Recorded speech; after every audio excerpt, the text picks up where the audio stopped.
Guys, naghahanap ba kayo ng ulam na masarap, madali lang lutuin at higit sa lahat, budget-friendly? Sakto! Dahil yan ang ituturo ko sa inyo ngayon. Nagluto kasi ako ng atay at balon-baluno ng manok na soseng-sosi. Nilagyan ko lang din ng gulay yan. At alam nyo ba, okay na okay yung resulta. Panalong-panalo. Siguradong taob na naman ang kaldero nyo. O tara, umpisa na natin. Pinakuluan ko lang muna yung balon-baluno ng manok hanggang sa maging malambot ito ng tuluyan. Naglagay lang ako ng konting asin dyan, pati na rin ang dahon ng laurel.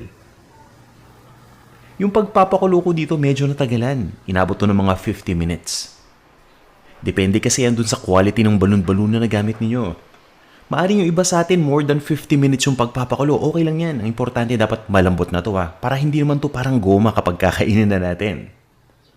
Once na malambot na, itabi nyo lang muna tong chicken gizzard o yung balon-balunan. At